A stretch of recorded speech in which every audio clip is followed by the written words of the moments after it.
लोग भले कहते हैं कि खाली हाथ आए थे, ठीक है खाली हाथ आए थे, लेकिन खाली हाथ जाना नहीं है। इस देश का ऋण चुका के जाना है।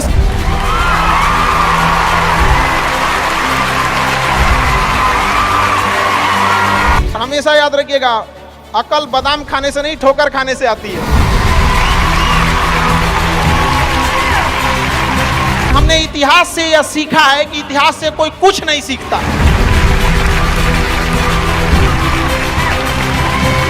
भले जेब खाली हो, जेब में गांधी हो या ना हो, दिल में एक आंधी होनी चाहिए।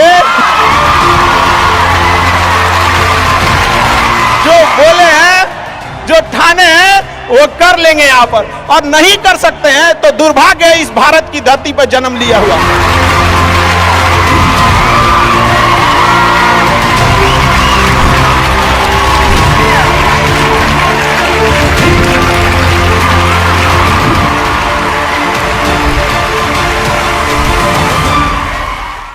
भारत में एंटरप्रेन्योर इतने बड़े संख्या में आ रहे हैं और काफी खुशी हुई इस चीज को देखकर कि भारत चेंजिंग की ओर जा रहा है। अब अपने ओर हमेशा सीखने की प्रवृत्ति रखिएगा। और आज के टाइम पे बाप रे, एक बहुत बड़ी समस्या ना कि दूसरे से प्रति जलन, जरतुआही समझते हैं हम लोग। बिहार का ठेठ भाषा है, पता नहीं आप लोग समझते हैं कि नहीं समझ। मतलब कौन कितना खुश है, मतलब उसका पड़ोसी जितना दुखी है वो उतना खुश है। ये सब चीजों से थोड़ा आज के समय में अपने आप को थोड़ा बचा के रखने की कोशिश कीजिएगा लोग, क्योंकि किसी के जलन वगैरह से नहीं होता। अक्सर देखिएगा ना, चूंकि ये एंटरप्रेन्योर है, बिजनेस का चीज है, तो एक छोटा सा देखिएगा ना, गांव में किसी के पास समोसा का दुकान चल जाता तो उसके बगल में एक और समोसे खोल देता है। अरे आप बहुत सारी चीजें हो सकती हैं। आप डिसीजन आप कभी भी किसी और के मर्जी से इन्फ्लुएंस होके लीजिएगा, वो कभी डिसीजन सही नहीं होगा। डिसीजन आपका अपना होना चाहिए, आप क्या कर सकते हैं। और ये जिस दिन आप पहचान गए, उस दिन समझिए आधा काम आप अपने से कर दिए यहाँ पर। और वो सबके अंदर कुछ ना कुछ है, ऐसा नहीं है कि ऊपर वाला आपको खाली हाथ भेजा, सबके अंदर कुछ ना कुछ है। और ये लोग भले कहते हैं कि खाली हाथ आए थे, ठीक है खाली हाथ आए थे, लेकिन खाली हाथ जाना नहीं है। इस देश का ऋण चुका के जाना है, समाज को कुछ दे के जाना है, एक अच्छे सिद्धांत, अच्छे कर्म को दे के जाना है। क्या कोई कह सकता है कि अब्दुल कलाम खाली हाथ गए थे? नहीं खाली हाथ गए थे। विवेकानंद खाली हाथ गए थे? अंबेडकर साहब खाली हाथ गए? नहीं गए। तो इस देश में हम खाली हाथ जरूर आए थे, लेकिन इस देश का कर्ज उतारना है, खाली हाथ लौटना नहीं है। कुछ ऐसे सिद्धांत अपने साथ है, कुछ अपने पीछे कुछ यादें छोड़ के जाना है, जिससे कि दुनिया याद कर सके हम लोग को। और हमेशा चीजों में ना अपनी ईमानदारी करिएगा। आप कितना ईमानदारी से काम करते हैं, कितना लगन से काम करते हैं, सफलता इसी चीज पे डिपेंड करती है। बाकी ऐसे चीजें कि भाई ये करना चाहिए, बस आप कितना समय दिए हैं किसी चीज को, कितनी ईमानदारी से किए हैं, ये मायने रखता है आपको। आप किसी चीज को समय नहीं दीजिएगा, कभी सफल नहीं हो सकते हैं। और एंटरप्रेन्योर और बिजनेस, इस सब की चीज़ों में एक चीज़ बहुत बड़ी डिलेमा होती है ना, कि सोचते बड़ी ज़्यादा हैं लोग, प्लानिंग बहुत करते हैं। 6 महीना से उसका प्लानिंग ये चल रहा है। अरे भाई 6 महीना में कमवा शुरू किए रहते तो कुछ एक्सपीरियंस हो गया रहता, कुछ ठोकरें लगी होती। शुरू कर दो, चाहे जैसे करना है। यहाँ पर ऐसा थोड़ी हो सकता है कि एकदम फिनिश होकर काम करे। हर चीज़, जमीन से कभी पेड़ नहीं निकल सकता, पौधा ही निकलेगा। आज सीखिए, क्योंकि अगर कल कोई शुरू करता है आपके बाद, तो आपके पास उससे एक दिन का एक्स्ट्रा एक्सपीरियंस रहेगा। और हमेशा याद रखिएगा, अकल बादाम खाने से नहीं ठोकर खाने से आती है। जितना ज्यादा आप ठोकर खाएंगे, उतने ज्यादा अकल आने वाली है। दुनिया का कोई इंसान जो सफल है कह दे कि हमको ठोकर नहीं लगा है, या कोई कह दे कि हम एक ही बार में यहाँ आए हैं, कभी नहीं आ सकते हैं। यहाँ पर स्टार्टिंग कीजिए, यहाँ पे ज्यादा प्लानिंग के चक्कर में नहीं रहे। कितना अच्छा आप प्लानिंग करके आइएगा ना, कुछ चीजें गड़बड़ होंगी। क्योंकि किताबी नॉलेज, ये मोटिवेशन, ये सब चीजें, ये एक अलग चीज है। धरातल पे उतर के जाइएगा ना तो अलग चीज है यहाँ पर। और कभी बिहार में आके देखिएगा तो एकदम में अलग मिलेगा। तो कितना ठोकर लगा है, ये बहुत मायने रखता है। क्योंकि ठोकर नहीं लगेगा ना, जिस पत्थर पे चोट नहीं पड़ती वो कभी मूर्त नहीं बनता है। तो इसलिए जितना आपको चोट लग रहा है, तो ये आपके लिए अच्छी बात है। क्योंकि बड़े बड़े लोगों की जिंदगी में मुसीबत आती है, वो मुसीबत ही आती है बड़े जिन लोगों के लिए, क्योंकि फिल्म में जो सबसे टफ रोल होता है ना, वो बढ़िया हीरो के कंधे पे दिया जाता है। तो ये पृथ्वी पे भी ना ऊपर वाले को पता है कि ये बढ़िया हीरो है, इसको थोड़ा सा हम रोल देते हैं बढ़िया। तो बड़ी जिम्मेदारी देने से पहले ऊपर वाला भी ना आपको टेस्ट करता है, टेस्ट करके ही देखेगा कि नहीं करेगा। हम लोग छोटा सा कोई सामान खरीदते हैं तो उसको ठोक बजा के चेक करते हैं कि सह लेगा कि नहीं सह लेगा। एक छोटा सा बर्तन कोई खरीदने जाता है तो पटक के दिखाता है, देखिए मजबूत है। तो ऊपर वाला भी जब आपको बहुत बड़ा जिम्मेदारी देने वाला होता है ना, तो पहले सोचता है कि इसका थोड़ा सा टेस्ट कर ले। बहुत लोग टेस्टे में भाग जाते हैं, ए भगवान हमरा काहे लिए तुम मुसीबत लाया। यार जब ऊपर वाला तुमको खुशी दिया था तो थैंक यू कहना भूल गए थे, और जब मुसीबत दिया चेक करने के लिए तो परेशान हो गए। यहाँ पर इस चीज़ों से घबराना नहीं चाहिए किसी को। जिसके जिसके जीवन में कठिनाई आ रही है, आप समझिए कि आप एक सही रास्ते पे जा रहे हैं, क्योंकि वही रास्ता सफलता का है। और अगर आपके जीवन में कठिनाई नहीं आ रही है, आप गलत रास्ते पे हैं, क्योंकि सफलता का रास्ता बहुत कठिन होता है। और अभी डिजिटल इंडिया है गया, सबके हाथ में मोबाइल हो गया है। एक चीज अगर आप बहुत आगे बढ़ेंगे ना, तो एक प्रॉब्लम फेस करेंगे। बिना मतलब लोग आपके ऊपर उंगलियां उठाने लगेंगे, बिना मतलब, जिनको कोई मतलब नहीं है। आप देखिएगा तो मतलब अजीब लगेगा। इस सब चीज़ों से कभी मत घबराइएगा। ये कॉस्ट होगी, आपको चुकानी पड़ेगी जब आप बहुत आगे जाएंगे। तो आप लोग बहुत आगे जाएंगे तो पहले से माइंड में कब करके रखिएगा, कुछ लोग होंगे जो बिना मतलब आपसे सवाल पूछेंगे। इन लोग को कभी इंटरटेन मत कीजिएगा, क्योंकि अब भाषा थोड़ी हार्ड हो जाएगी, लेकिन एक हार्ड हो जाएगा तो हो जाएगा। बस भाषा, भाव को समझिएगा, भाषा का नहीं। कि कुत्तों की रेस में दौड़ने से घाटा यह है कि जीतने के बाद भी कुत्ता ही कहलाएगा आदमी। एक बार एक रेस में ना कुछ कुत्तों को दौड़ाया गया, बीच में शेर बांधा गया कि कौन तेज दौड़ता है। शेर दौड़ा ही नहीं, कहा कि जीत के भी क्या फायदा, जीतने के बाद वो कुत्ता कहलाएगा। समझा? तो जब आप आगे बढ़ेंगे ना, तो ये कॉस्ट है, समझिएगा इस चीज को। पहले ये कम था, क्योंकि पहले लोगों के पास में हाथ मोबाइल वोबाइल कुछ नहीं था, मतलब काना फूसी में रह जाता था। लेकिन अब ये बहुत बड़े पैमाने पे हो गया। तो ये सब चीजों से बचिएगा, और ये आएगा आपके साथ में लाइफ में। ये चीजें जैसे हम आपको छोटा सा मतलब व्यवहारिक चीज पे बताते हैं। जब बहुत आगे जाएंगे ना, तो कुछ कहेंगे अरे इसका प्रोडक्ट खराब है, इसका ये चीज, मतलब कुछ ना कुछ बोलेंगे। उसको बस ऐसे समझिएगा कि जब आप बढ़ते हैं तो आपके चेहरे पे कभी कभी कुछ दाने निकल जाते हैं, उसको छेड़ा नहीं जाता है। 10 दिन 15 दिन बाद वो खत्म हो जाता है, फिर दिखता तो है तो आपका चेहरा ही दिखता है। और ज्यादा खखोरेंगे ना तो उधर के बर्बाद कर देगा आपको। हम निकला है, छोड़ दीजिएगा उसको। एक समय आएगा जब आप ही जाने जाएंगे। यहाँ लोग किस चीज पे नहीं उंगलियां उठा देते हैं, भगवान को उंगलियां उठा दिए लोग। अग्नि परीक्षा भगवान को देना पड़ा, हम लोग की क्या औकात है जी यहाँ पर।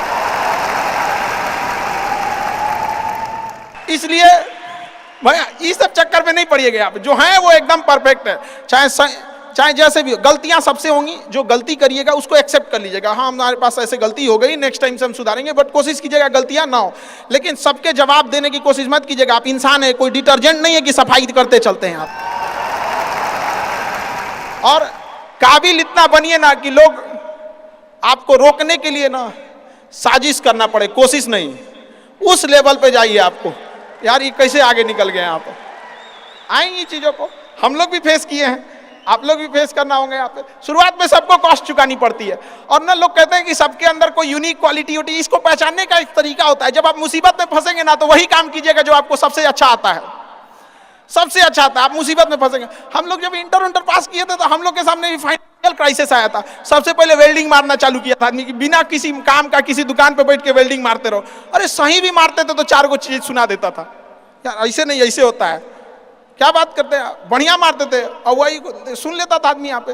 फिर धीरे धीरे किसी को पढ़ाना धीरे धीरे चालू किया आदमी। कुछ दोस्तों ने कहा कि भाई तुम पढ़ाओ, ठीक पढ़ाता है, तो आदमी उधर चला गया। तो आपको भी पता है कि आप किस चीज में अच्छे हैं, तो धीरे धीरे अपने आप के अंदर वो पहचानिए, उसको सुधारने की कोशिश कीजिए। और इधर उधर ज्यादा ध्यान नहीं दीजिए। मुसीबत आए तो अपने आप को एक बार थपथपाइएगा कि हाँ आप उस इलीट क्लास में हैं जिसके सामने मुसीबत आई है।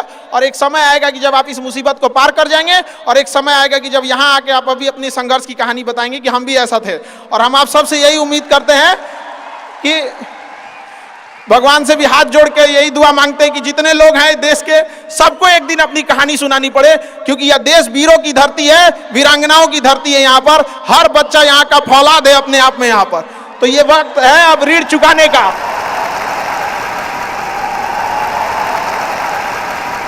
अब इस सदी में हमें अपना नहीं, अब इस देश का भी एक ऋण चुकाना होगा कि शायद पिछले जन्म में बहुत सौभाग्य, बहुत अच्छा काम किए होंगे तो हिंदुस्तान में जन्म लिए, वरना अगर जन्म के समय थोड़ा बहुत बॉर्डर क्रॉस करते ना, उधरिया हो जाते ना, अरे बाप रे बाप, अरे क्या दुर्दशा होता जिसका कोई हद नहीं यहाँ पे। थोड़ा सा बस उधर घसक जाते तो। लेकिन ये हम लोग का सौभाग्य। एक चीज हम लोगों ने गलती किया के बाद, हमने महिलाओं के पावर को ना अंडर एस्टिमेट कर दिया।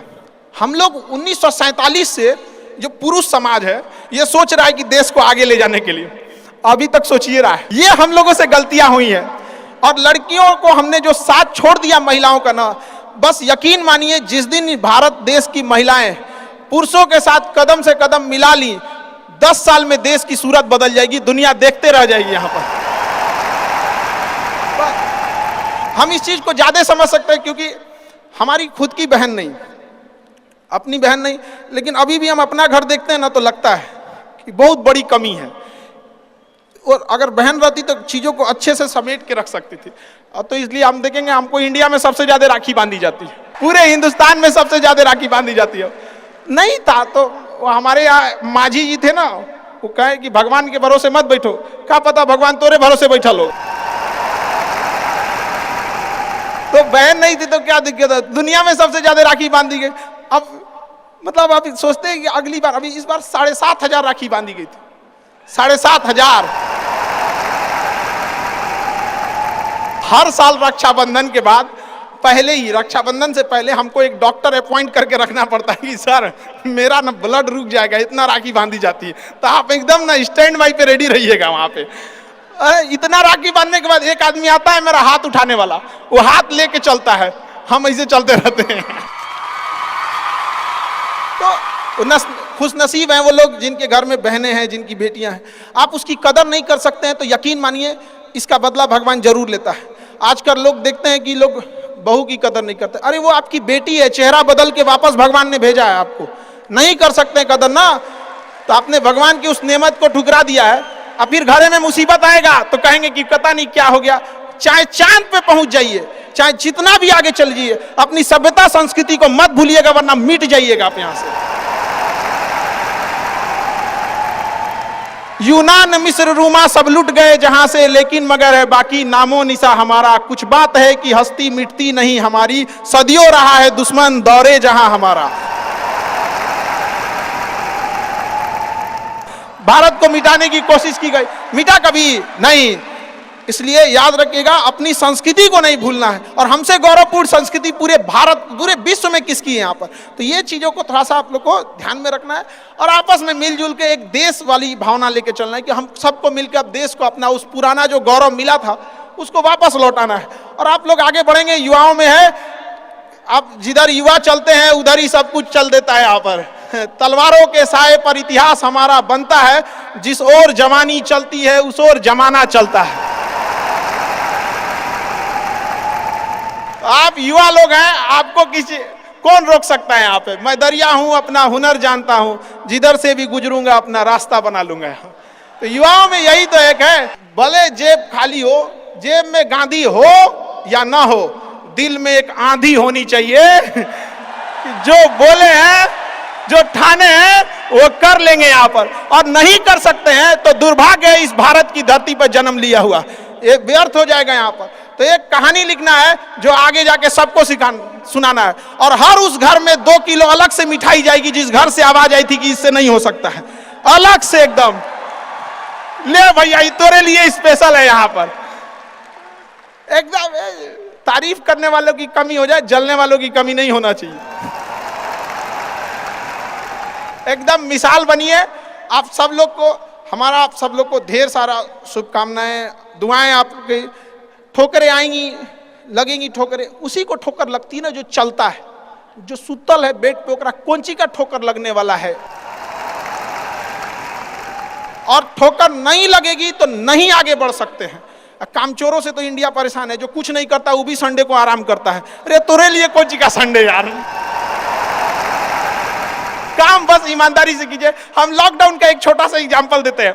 हमारे यहाँ एक लेबर था, जो नहीं काम करते हैं लेबर लोग, उनकी बहुत दुर्दशा हो गई लॉकडाउन में। रियल में एक्चुअली उनके साथ प्रॉब्लम क्या है ना, they don't have backup money. वो डेली कमाने वाले हैं, डेली खाने वाले हैं। उनका अगर 10 दिन का दिहाड़ी बंद हो गया ना तो उनके लिए बहुत दिक्कत आ जाती है। और लॉकडाउन में बेचारों के साथ क्या हो गया, अब इतनी पॉपुलेशन है, गवर्नमेंट भी कितना को देख सकती है, एक लिमिटेशन है वहां पर। तो उसके साथ बहुत दिक्कत आ गया। तो हमसे बेचारे, हम भी लॉकडाउन में खाली बैठे थे, तो हमसे बोले कि देखिए एक तो काम नहीं मिलता है तो हम लोग को महीना में 20 दिन मिलेगा, 22 दिन मिलेगा, हम लोग के पास बैकअप नहीं होता है। तो उसको हमने एक छोटा सा बात बोला कि भाई देखो, एक काम बस मेरा 1 महीना करके देखना, नहीं अच्छा लगे तो छोड़ देना। काम पे जाते कितने हो, तो बताया कि 8 बजे जाते हैं। अलग अलग शहर में वो काम करने वाले मजदूर जो आते हैं, मिस्त्री, उनका टाइमिंग अलग अलग हो सकता है। हमारे यहाँ 8 बजे आते हैं लोग, और फिर दोपहर में लंच करते हैं, शाम में 4-5 बजे 5 बजे चले जाते हैं। तो कहे 8 बजे के काम में आप कितने बजे जाते हो? कहा कि सर वही पहुँचते पहुँचते 7:15 हो जाता है, खैनी उनी बनाते चाय पीते 8:30 हो जाता है। हम कहे एक बात बताओ, ये आधा घंटा तुम किस में काटे? तो कहा कि जहां काम करने गए ना उनके में से। हम कहे नहीं, यही इस गड़बड़ है। आप अपनी जिम्मेदारी में से आधा घंटा काट लिए थे, आप वहां 15 मिनट पहले पहुंच के देखो। तो कहे आई क्या बोलते हैं मास्टर, पगला गए हैं एकदम। हम भाई देख तो 1 महीना काम करके देखो, बस तुम वहां 15 मिनट पहले पहुंच के देखो। वो इंसान 15 मिनट पहले पहुंच जाता था, 5 मिनट पहले ही काम चालू कर देता था, बाकियों के आने से पहले। लंच पे जाते थे तो जब सब चले जाते थे 1-8 मिनट लेट से लंच जाते थे, कुछ नहीं होने वाला है। 1-8 मिनट लंच के खत्म होने से पहले ही चले आते थे, बाकी लंच खत्म हो गया 10 मिनट बाद आ रहा है, वो लंच खत्म होने से 1-8 मिनट पहले ही चले आते थे। जब सारे लोग 5 बजे चले जाते थे तो 5:05 पे जाते हैं। तो हमसे कहें कि खान सर ये आप बता रहे हैं नहीं, बहुत उटपटांग बात बता रहे हैं आप। हम भैया 1 महीना काम कर लो, हाथ जोड़ लेते हैं। आज के टाइम पे जब वो 1 महीना काम किया, 10 दिन के अंदर लोगों को हो गया यार कितना ईमानदारी से काम करता है। आज उसको फोन से लोग बोलते हैं कि भाई मिस्त्री खाली हो, फोन से बोलते हैं। और लोग क्या कहते हैं पता है, इसको काम दे देंगे ना तो टेंशन नहीं है, टेंशन नहीं है, काम वही है। आप दुनिया में कुछ भी कीजिए, बशर्ते क्या कीजिए, ईमानदारी से। और आपके यहाँ जो काम करने आ रहा है ना, प्लीज उसका भी आप लोग, मतलब जो भी आप लोग एंटरप्रेन्योर है तो आपके अंडर में भी लोग काम करेंगे, उसका भी ध्यान रखिएगा एक परिवार की तरह। ये नहीं कि उसका भी रोक रख के सैलरी रख ले 2 महीना 3 महीने का, और उसके बाद कहेंगे कि चौपट काय हो रहे हैं। ऊपर वाले की लाठी में आवाज नहीं होता, इस चीज को हमेशा याद रखिएगा। देखिए जैसे बड़ी कंपनी, याद रखिएगा, बड़ी कंपनी कस्टमर तक डायरेक्ट नहीं पहुंचती है, बीच में एक डिस्ट्रीब्यूटर रखती है, डायरेक्ट कस्टमर को सामान नहीं बेचती है। अगर किसी बिस्किट कंपनी को तो सोचिएगा बिस्किट डायरेक्ट नहीं देगी, बीच में क्या रखती है, डिस्ट्रीब्यूटर रखती है। उसी तरह ऊपर वाला भी ना सबको हाथ में डायरेक्ट पैसा नहीं देता है, बीच में एक डिस्ट्रीब्यूटर रखता है। हो सकता है आप एंटरप्रेन्योर वही डिस्ट्रीब्यूटर है, आपके माध्यम से गरीबों का चूल्हा जलता है। आप मत मारिएगा, आप प्लीज उन गरीबों का हक मत मारिएगा। नहीं तो बड़ी कंपनी को दिख जाता है कि ये डिस्ट्रीब्यूटर ठीक नहीं है तो उस डिस्ट्रीब्यूटर को चेंज कर देता है। अगर गरीबों का हक मारेंगे और ऊपर वाले को नजर पड़ गया कि ये डिस्ट्रीब्यूटर ठीक नहीं है तो साइड कर देगा, और फिर कहेंगे कि अब हमारा बिजनेस चौपट हो गया। अरे बाबू तुम खुद चौपट किया आपने।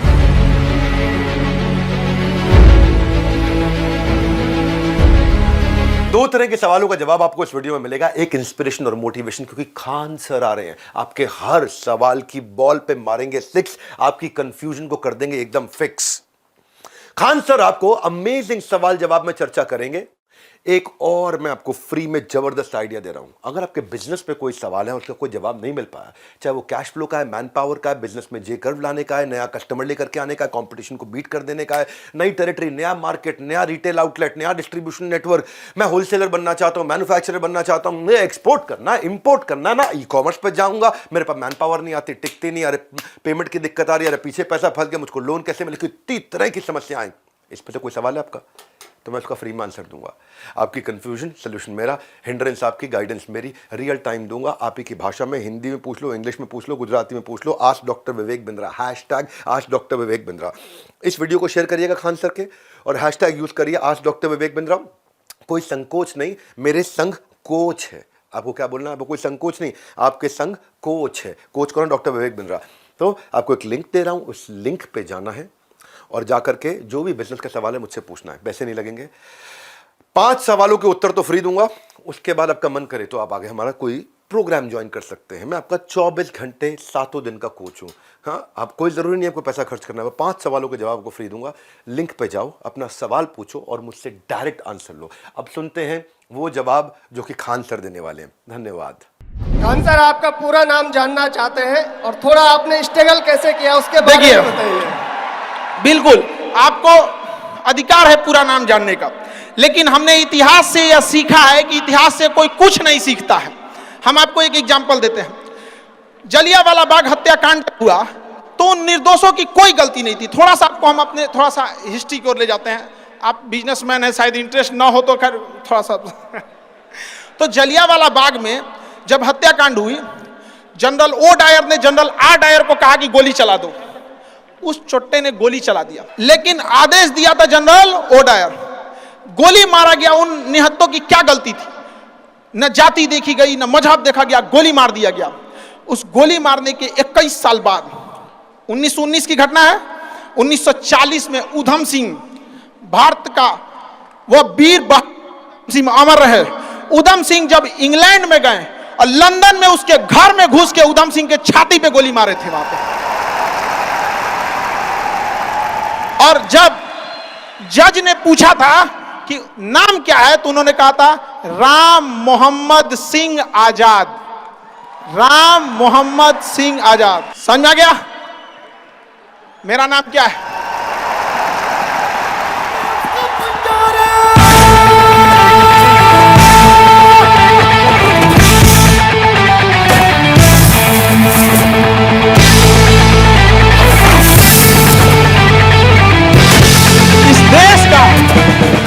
इस देश का इतना गौरवपूर्ण इतिहास अगर हम भूलेंगे तो इतिहास माफ नहीं करेगा और उन शहीदों के लिए यह एक शर्म की बात हो जाएगी। उनकी आत्मा को उस दिन गर्व महसूस होगा जब हम सब अपनी जाति, धर्म, मजहब छोड़कर एक हिंदुस्तानी कहलाएंगे। यहां पर जब हम गुलाम थे तो हिंदुस्तानी थे। आजादी ने हमें हिंदू मुसलमान बना दिया। यहां पर आज भी अगर आप कहते हैं कि मेरा नाम क्या है, तो सुनिए आपको जवाब। मेरा नाम क्या है? I am Indian.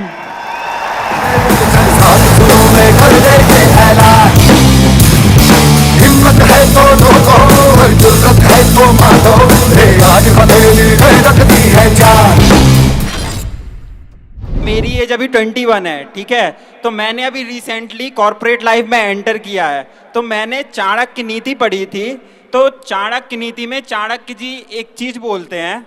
वो कहते हैं कि जंगल में जो टेढ़े पेड़ होते हैं वो बाद में कटते हैं, लेकिन जो जंगल में सीधे पेड़ होते हैं वो तुरंत कट जाते हैं। तो आप मतलब तो समझ गए होंगे कि लाइफ में क्या करना चाहिए और किस तरीके से हमें मतलब टेढ़े बन के रहना चाहिए कि अपने सीधे बन के रहना चाहिए। देखिए, समझिए ध्यान से।